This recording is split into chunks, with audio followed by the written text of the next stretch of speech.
Some people, it seems, are born in the wrong century. They arrive on the stage of history like travelers from the future, leaving behind work that feels utterly alien to their time. We see it with Leonardo da Vinci, sketching flying machines 400 years too early.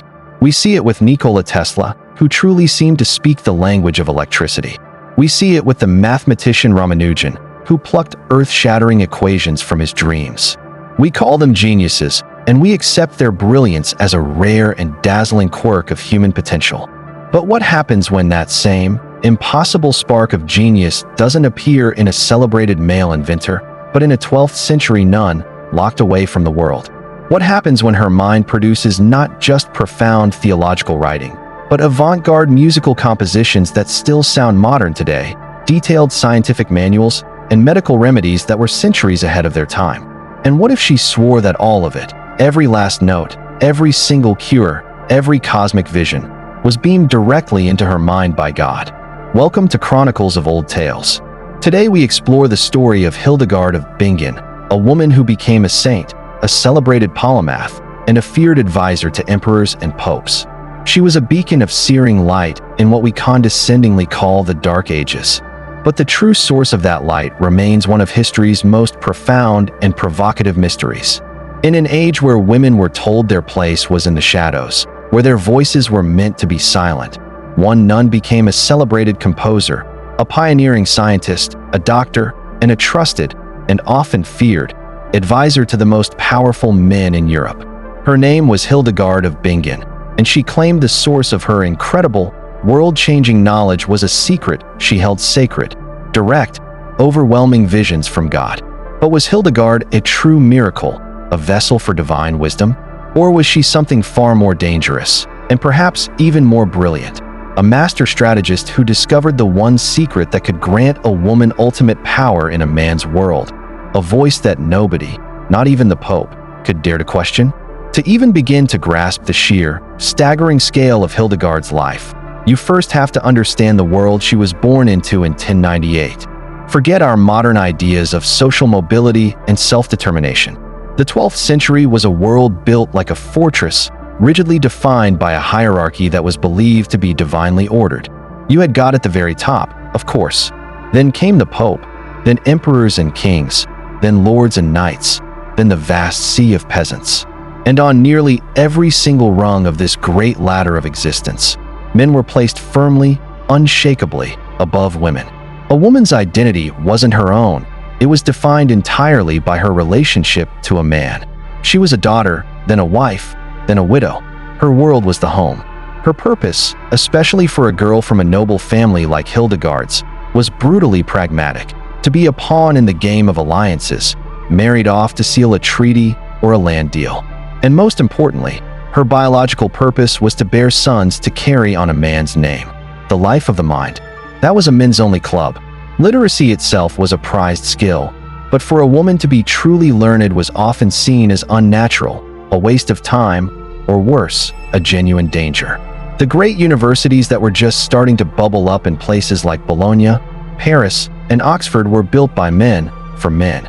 The language of power, of theology, of law, and of science was Latin, a language very few women were ever taught. And at the center of it all, the absolute heart of medieval life and the sole gatekeeper of knowledge and truth, was the Church. And the Church, using specific and powerful interpretations of Scripture, cemented this social order. Theological leaders argued that women, as the daughters of Eve who first brought sin into the world, were inherently weaker, more gullible, more prone to temptation. Their voices were not to be trusted in public, and they certainly had no place in the sacred halls of theological debate. To speak with authority was an act of pride, and for a woman, that pride was a fast track to accusations of heresy. For a woman who felt a calling beyond marriage and childbirth, there was really only one respectable escape route: the convent. But even there, her world was meant to shrink, not expand. It was a life of quiet contemplation, of prayer, of enclosure. An abbess, the woman in charge, might wield a great deal of administrative power over her own small community, but she was still fundamentally subordinate to the authority of male bishops and abbots. She was a manager, not a thought leader. The very notion of a nun writing books on cosmology, Composing complex symphonies or publicly shaming an emperor for his sins wasn't just unlikely. It was fundamentally unthinkable. It was a violation of the God-given, natural order of things. This was the world that awaited Hildegard. As the 10th child of her noble parents, she was, as was the custom, designated as a tithe to God. At the tender, terrifying age of 8, she was handed over to the church. She was taken to the Benedictine monastery of Disibodenberg and sealed into a small stone cell, an annex to the main building, given into the care of an older holy woman named Jutta. This practice was called Enclosure, and it was exactly what it sounds like. It was a burial.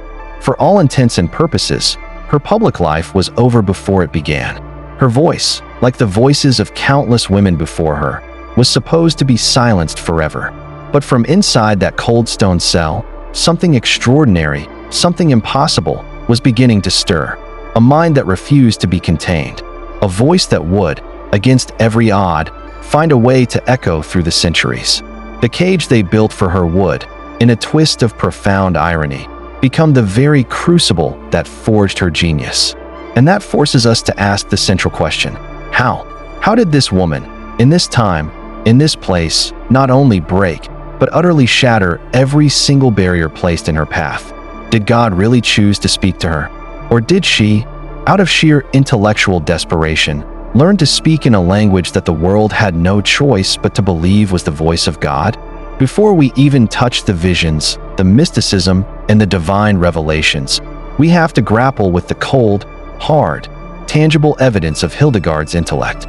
This wasn't just a woman of faith. She was a woman of science, a breathtakingly keen observer of the natural world whose work stands in stark, brilliant defiance of her era. In a time when medicine was often a terrifying cocktail of superstition, brutal bloodletting, and prayer, Hildegard was practicing something that feels eerily, almost impossibly, modern: a holistic, integrative approach to health.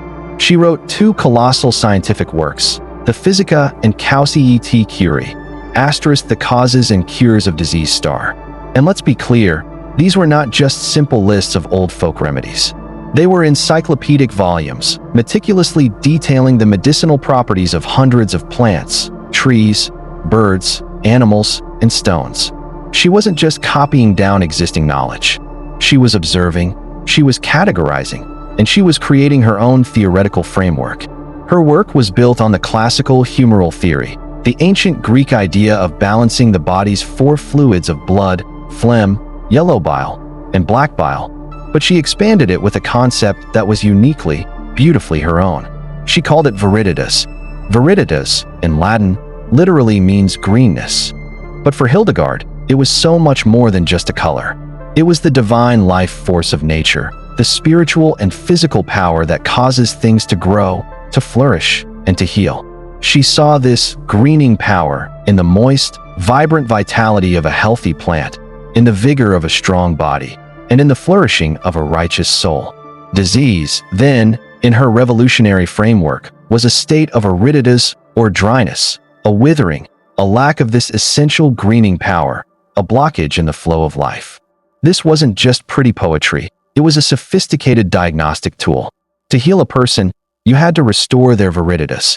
And how did you do that? By using the viriditas of nature itself. When a person consumed a healing herb, she believed its divine greening power was literally transferred from the plant to the human, restoring balance, vitality, and health. Pause and think about how radical this was. She was arguing, in essence, that the very same divine energy that animates a blade of grass also animates the human soul. Healing wasn't about casting out a demon or simply saying a prayer. It was about systematically reconnecting the sick individual with the healing matrix of God's creation. Her remedies were incredibly specific. She wrote about the warming properties of ginger for digestive trouble, the power of lavender to soothe the nerves, and the use of feverfew to treat headaches and inflammation, remedies we still use today. She championed a balanced diet and regular exercise as the foundation of good health. While her contemporaries were often looking for supernatural causes for sickness, Hildegard was looking at a person's diet, their environment, and their emotional state. Her Causae et Curae also contains passages that are simply astonishing. She wrote about the movement of blood in the body, not with the full understanding that William Harvey would have centuries later, but in a way that hinted at a unified, circulating system. She described how the nerves connect the brain to the limbs, acting as messengers. And most shockingly of all, her writings contain what many scholars consider to be one of the first, if not the first, detailed descriptions of female sexual pleasure and orgasm written by a woman. And crucially, she didn't describe it as a sinful act, but as an integral and beautiful part of the biological process of conception, a fusion of joy that mirrors a spiritual union. Coming from a 12th century celibate nun, this is mind-boggling. So, where on earth did this knowledge come from? Yes, the monastery at Disibodenberg had a library, but it would have been modest. It's wildly unlikely to have contained the sheer breadth of texts needed to produce such a comprehensive and, more importantly, innovative body of work. She had no formal medical training. Women were completely barred from such professions. Her only education was the religious instruction she received from Jutta in her cell. Yet, she wrote with the confidence and authority of a seasoned physician and naturalist. She describes the world not just as a theologian sees it, as a beautiful testament to God's power, but as a scientist sees it, a complex, integrated system of cause and effect. She claimed, of course, that all this knowledge was simply part of her divine visions, that God himself peeled back the veil of creation and revealed its secret inner workings, the hidden healing power within plants, and the delicate balance of the human body. This presents the first massive piece of our puzzle. Is it more likely that a 12th century nun, sealed away from the world, received a divine and supernatural infusion of advanced medical knowledge? Or is it possible that we are looking at a self-taught, observational genius of the highest possible order? A woman who, through meticulous study of the monastery's herb gardens, careful attention to the illnesses of her fellow nuns, and a profoundly intuitive mind, developed a sophisticated system of natural medicine all on her own? And if that's the case, how could she possibly get the patriarchal church establishment to listen to a word she said? Perhaps by telling them it wasn't her knowledge at all, but God's. The genius of her science is undeniable, but the genius of her strategy, as we'll see, might be just as profound. If Hildegard's scientific work was shockingly ahead of its time, her music seems to have come from another dimension entirely. To understand how radical it was, you have to know what it was rebelling against. In the 12th century, the sound of the church was Gregorian chant. It was beautiful, it was meditative, it was ordered, and it was emotionally restrained. Its melodies were deliberately confined to a narrow range of notes, following strict, ancient rules of composition. The goal was to elevate the sacred text without distracting the listener with anything that felt too human, too emotional, too passionate. It was the sound of monastic discipline, magnificent in its uniformity. She composed more than 70 distinct musical pieces, which she collected under the title Symphonia Armoni Celestium Revelationum, the symphony of the harmony of heavenly revelations.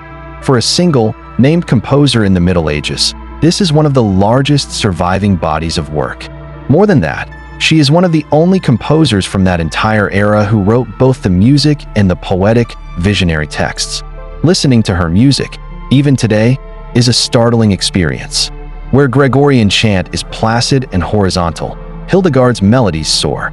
They leap up and dive down across huge melodic ranges, sometimes spanning more than 2.5 octaves, pushing the human voice to the very edge of its expressive limits.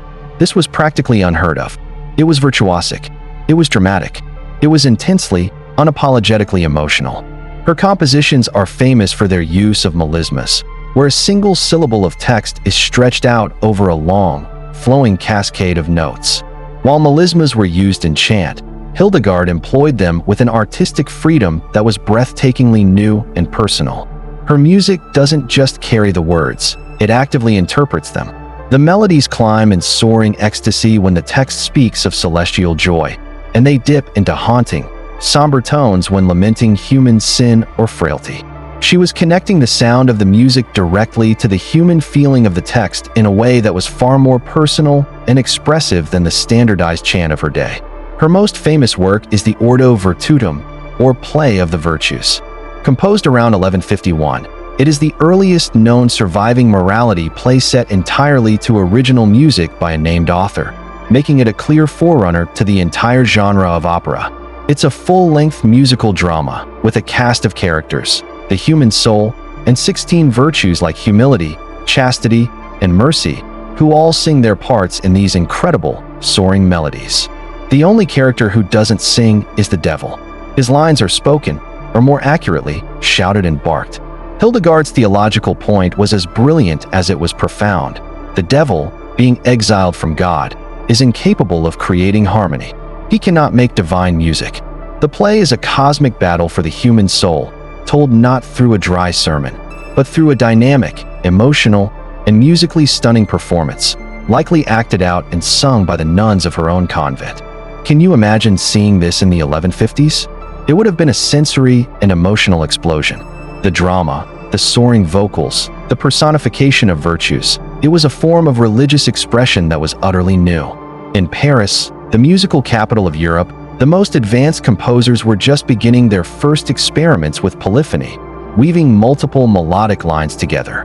While Hildegard's music is monophonic, meaning it has a single melodic line, its expressive power and structural daring put it in conversation with the most advanced musical minds of her generation. And we know for a fact that her reputation as a composer reached all the way to Paris. So once again, we have to ask the same unnerving question: where did this come from? Hildegard's answer was consistent and unwavering. She was simply writing down the music she heard with her inner ear, the actual symphonies of heaven. She described her visions as being both visual and auditory. For her, this was the sound of the cosmos, the music the angels sang, and she was merely God's secretary, a conduit. But from a secular perspective, the explanation is almost more astonishing. Is it possible that a woman with zero formal training in musical composition simply invented a new, intensely personal musical style? Could she have independently developed a form of musical drama that predates what we call opera by more than 400 years? The sheer creative willpower required is almost incomprehensible. Her music isn't a small variation on existing themes. It is a quantum leap into a new paradigm. It has a unique, recognizable style that is hers and hers alone. So we have two sides of a coin. On one side, a humble nun transcribing the choirs of heaven. On the other, one of the most innovative and daring composers of the medieval world, a woman who shattered the rigid rules of sacred music to create something passionate, personal, and utterly original. Her science showed a genius for observing the physical world. Her music revealed a genius for exploring the inner world of human emotion and spirit. Both were presented to the world not as her own remarkable creations, but as gifts from God. This was the foundation of her authority. And now, we have to look at the source of it all, the visions themselves. Hildegard of Bingen's entire life, her identity, and her power were all defined by what she called the shade of the living light.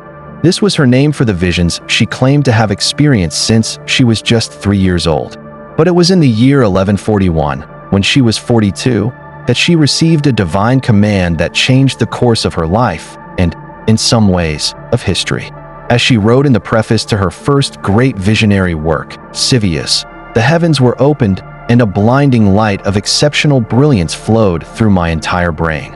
And so it inflamed my whole heart and my whole breast, not like a burning, but like a warming flame. A voice from this incredible light commanded her, "Cry out, therefore, and write thus." For years, she had resisted this call. She was terrified. She had confided only in her mentor Jutta and a monk named Volmar, who would become her loyal secretary and lifelong friend. She was tormented by self-doubt and a deep-seated fear of ridicule and condemnation. In her own words, she was an indocta, an unlearned woman.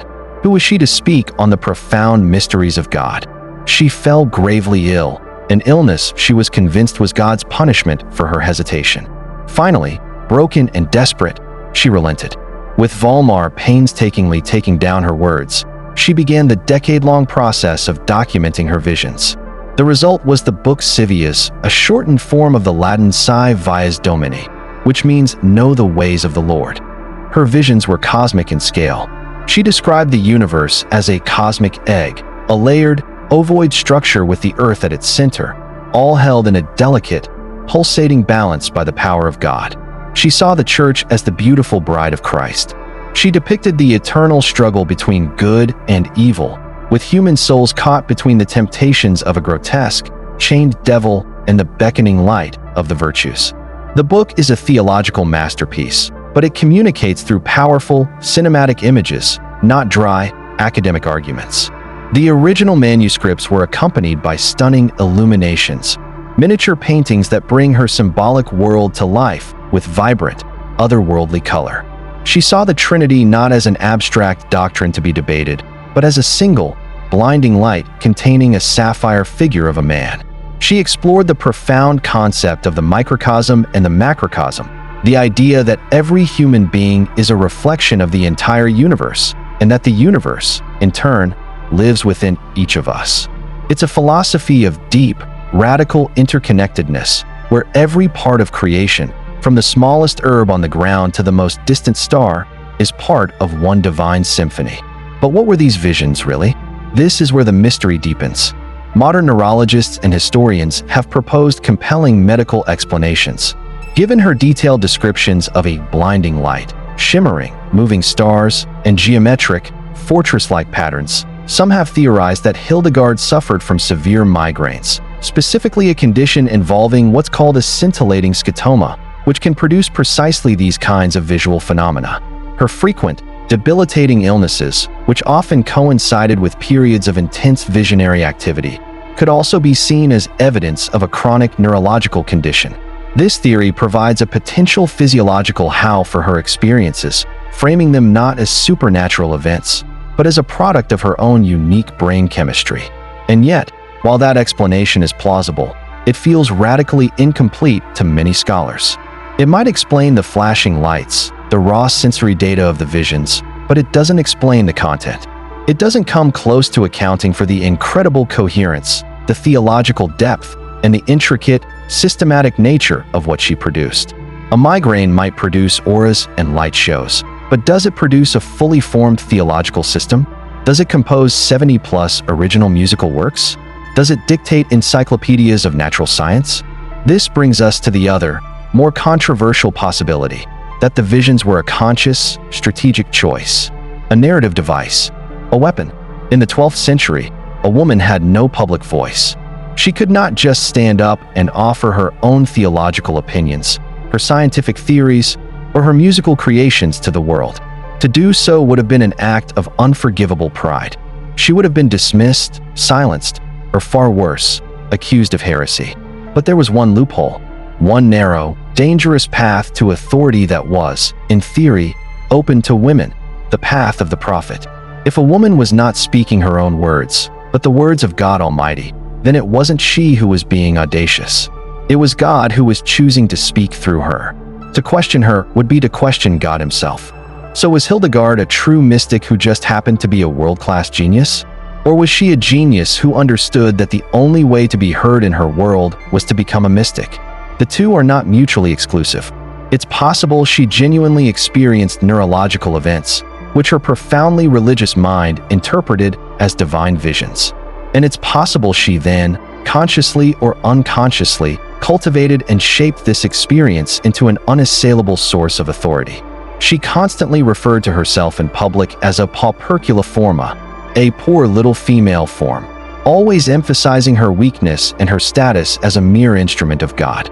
Yet this public performance of humility was the very thing that allowed her to exercise almost unimaginable power.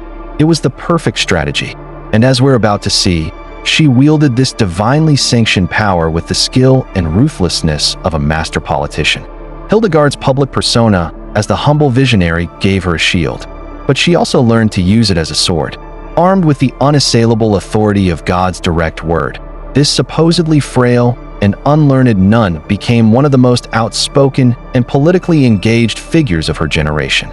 She did not stay quietly cloistered in her cell, content to write down her visions for posterity. She exploded onto the world stage and began confronting the most powerful men in Europe, and she did so without ever flinching. She launched a massive correspondence campaign, writing hundreds of letters to popes, emperors, bishops, and abbots. And these were not the polite, deferential inquiries of a humble nun. They were letters of fiery admonition, of sharp counsel, and often, of scathing rebuke. She wrote to Emperor Frederick Barbarossa, one of the most powerful and feared rulers in all of Christendom, warning him against his tyrannical pride and his meddling in church affairs, telling him to behave less like a thoughtless child and more like a king who stands under God's judgment. She wrote to the clergy of Cologne, railing against the spread of the Cathar heresy, but then turned on them, castigating them for their own corruption and lazy leadership, which she argued was the fertile ground in which heresy was allowed to grow. She was relentless and merciless in her attacks on simony, the corrupt practice of buying and selling church offices, which was rampant at the time. From any other person, and especially from a woman, this kind of talk would have been a spiritual or literal death sentence. But Hildegard brilliantly framed every single criticism as a direct message from God. It wasn't her opinion. It was a divine command she was duty-bound and often terrified to deliver. In a letter to the powerful clergy of Mainz, she wrote, "I, a poor and wretched creature, say these things to you, so that you may clean the filth of avarice from your eyes." She constantly reinforced her role as a mere messenger, which paradoxically made her message infinitely more powerful. Who was going to be the one to argue with a direct line to the Almighty? Her strategic genius is perhaps nowhere more clear than in her fight to found her own independent convent. The community of nuns under her spiritual leadership at Disibodenberg had grown enormously, thanks to her spreading fame. Hildegard announced that God himself had commanded her to move her nuns to a new location at Rupertsberg, near the town of Bingen on the Rhine River. This was an audacious, radical move. It was a clear attempt to break free from the direct administrative and financial control of the male monks and their abbot, Kuno. It was, in effect, a declaration of female autonomy. Abbot Kuno and the monks of Disibodenberg were absolutely furious. They flatly refused permission. They stood to lose not only the immense prestige of housing the famous visionary, but also the very considerable dowries and donations that flowed into their monastery because of her and her community of well-born nuns. Once established at Rupertsberg, she continued to challenge conventions. She drew heavy criticism for allowing her nuns, who were all from noble families, to wear ornate white silk veils and even jewelry during certain church services. The critics called it a disgusting display of worldly vanity. Hildegard's defense was pure theological brilliance. She shot back that as virgins, her nuns were the spiritual brides of Christ, and it was only right and proper that they should adorn themselves beautifully for their celestial spouse. She even claimed that in one of her visions, God had explicitly instructed her to do so. Time and time again, she used the claim of divine authority not just to defend her actions, but to actively elevate the status of her women, framing them as a sacred, elite spiritual force. This is not the behavior of a passive, gentle recipient of visions. This is the behavior of a shrewd, ambitious, and utterly determined leader. She understood the power structures of her world perfectly. She knew that a woman's voice was dismissed, but God's voice was feared. By wrapping her own ambitions, for her science, for her music, for the autonomy and dignity of her sisters, in the unassailable language of divine command, she made them undeniable. She presented herself as weak, yet she confronted emperors. She claimed to be unlearned, yet she produced works of pure genius. It was a paradox she cultivated with breathtaking skill. The question isn't whether she was a mystic or a strategist. The real question is whether she was a powerful mystic because she was a brilliant strategist. For years, Hildegard had been writing her masterpiece, Civius, in relative secrecy. She was tormented by self-doubt and recurring illness, with only her tiny, trusted circle of confidants aware of the monumental work she was creating. But for her visions to become the unshakable foundation of her life's work and authority, they needed one thing: official recognition. She couldn't just be some local prophetess. She needed the ultimate stamp of approval, an endorsement from the highest power in all of Christendom, the Pope himself. This was the most audacious and dangerous gambit of her entire life, and it would become the turning point that would make her a legend. The perfect opportunity arrived between 1147 and 1148. Pope Eugenius III, a reform-minded pontiff, was presiding over a major synod of church leaders in the German city of Trier. Somehow, Hildegard, likely through the high-level connections of her monastery's abbot, managed to get her writings brought to the Pope's personal attention. You have to understand the terrifying risk she was taking. She was submitting her work, the intimate, bizarre, and revolutionary record of her soul's communion with God, to a committee of the most powerful men in the world. They could have easily dismissed it as feminine hysteria. They could have condemned it as dangerous heresy. The line between a prophet and a heretic in the Middle Ages was razor thin, and many people had been burned for crossing it. An official commission was dispatched from the Pope to Hildegard's monastery at Disibodenberg to investigate her. Their job was to determine if she was a genuine visionary or a dangerous fraud. They interviewed her, they examined her life of piety, and they took a portion of the still unfinished Civias back to try her with them. What happened next is the stuff of Hollywood screenplays. At the synod, before the assembled ranks of bishops and cardinals, Pope Eugenius III himself stood up and began to read passages from Hildegard's Civias aloud. Just try to imagine that scene. The great hall, humming with the power, politics, and theological debates of the day. And into that intensely masculine space, the strange, poetic, visionary words of a secluded nun are read by the vicar of Christ himself. The Pope was reportedly so moved and so impressed that he sent a personal letter back to Hildegard carrying his full apostolic blessing. He not only approved of her work, but actively, enthusiastically encouraged her to continue writing and sharing whatever God revealed to her. This wasn't just an approval, it was an empowerment. It was a coronation. In a single, decisive stroke, the Pope had legitimized her entire prophetic career. Her voice was no longer just the voice of a peculiar nun from a backwater monastery. It was now a divinely sanctioned, papally approved voice that echoed with the full authority of the Roman Catholic Church. This blessing became her impenetrable shield for the rest of her life. Whenever her authority was questioned, whenever she was criticized for stepping outside the accepted bounds of her gender, she could point to the Pope's personal endorsement. It was the ultimate trump card. Why did the Pope do it? Pope Eugenius was a Cistercian, part of a reform movement that valued spiritual authenticity and was actively trying to combat corruption within the Church. It's very likely he saw in Hildegard a powerful and authentic voice for his own reform agenda. Her visions reinforced orthodox doctrine, they condemned heresy, and they called for a return to clerical purity and piety. In a way, she was the perfect weapon for the Church's own internal battles. She was a powerful and unimpeachable ally. But for Hildegard, it was everything. It was the key that unlocked the door of her stone cell and projected her voice across all of Europe. This moment, this papal blessing, is the absolute climax of her strategic journey. She had taken her private, personal, internal experiences, whether they were neurological, divine, or a combination of both, and had them successfully authenticated on the world stage. She had transformed her personal secret into a source of immense public power.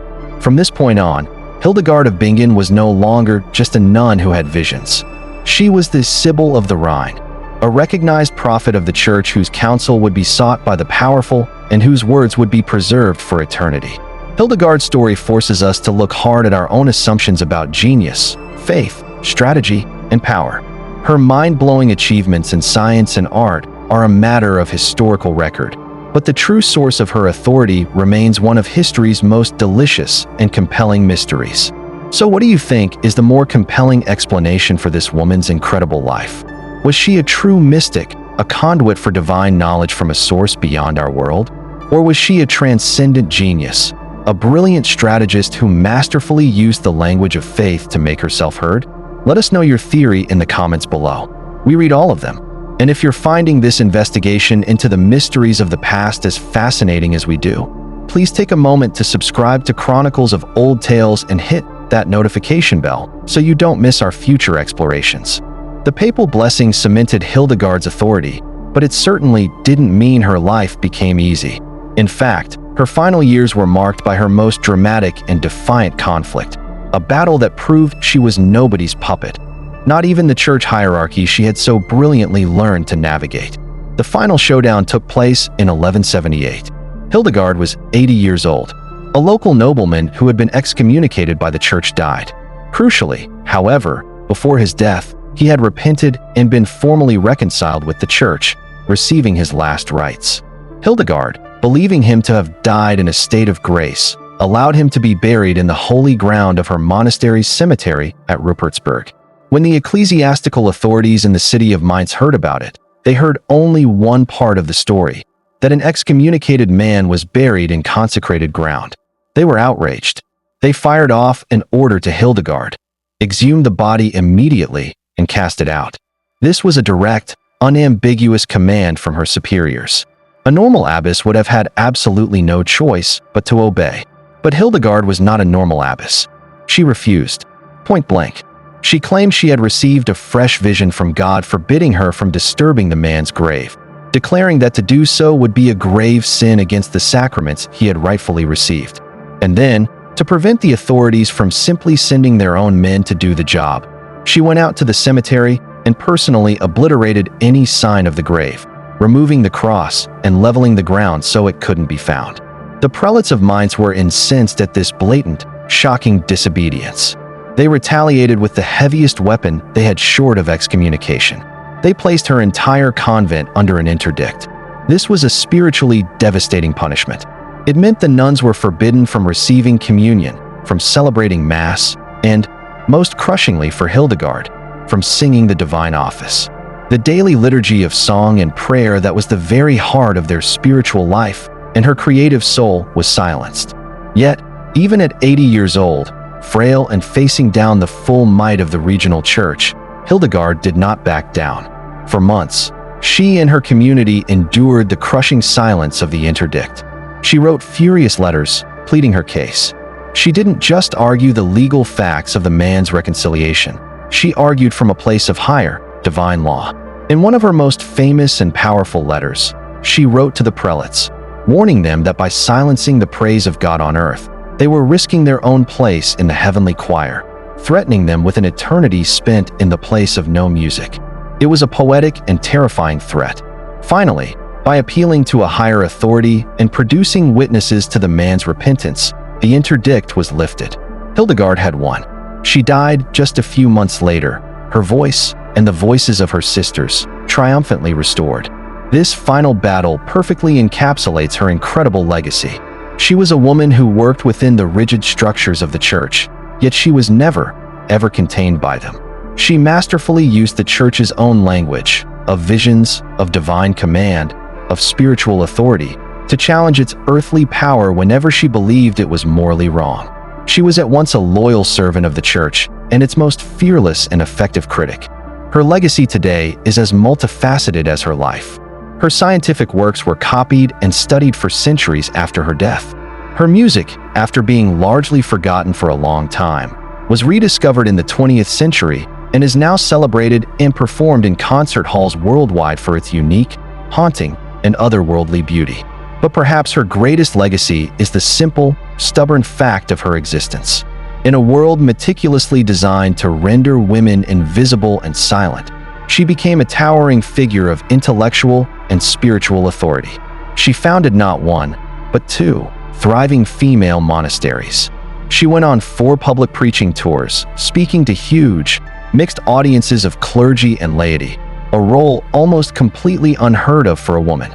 And in 2012, nearly 833 years after her death, the Catholic Church finally, officially canonized her as a saint. And in a much rarer and more significant move, Pope Benedict XVI also named her a Doctor of the Church, a prestigious title given to only a tiny handful of saints whose theological writings are considered to have had a profound and lasting impact on the faith. She now stands alongside titans like Augustine, Thomas Aquinas, and Jerome. Her voice, at last, officially recognized as one of the great teachers in the history of Western thought. So we come back, one last time, to our central, burning question: what was the secret that made this saint a genius? Was it a miracle? Was Hildegard of Bingen truly a vessel for the divine, a living conduit through whom God chose to pour the harmonies of heaven and the healing powers of the earth? The evidence for her genuine faith is overwhelming. Her writings are saturated with a profound and passionate love for God, and her entire life was a testament to her devotion. The sheer volume, quality, and otherworldly nature of her creative output make it easy, almost necessary, to believe that something beyond ordinary human talent was at work. Her contemporaries certainly believed it, from the nuns who adored her to the Pope who gave her his blessing. Or was her secret something more earthly, and yet, in its own way, just as miraculous? Was she a woman of supreme, transcendent genius, born into an age that simply had no category for who she was? A polymath whose intellect in science, music, and theology was so boundless that she had to invent a new way to exist, a new way to be heard? In this view, the visions were not a lie or a deception, but a strategy, a brilliant, necessary adaptation to a hostile world that would not, and could not, listen to a woman's voice. Her claim to divine inspiration was the master key that unlocked her own staggering potential, the one story that allowed a woman to be a scientist, a composer, a theologian, and a political powerhouse. Her performance of weakness was her greatest strength. Her claim of humility was her most powerful weapon.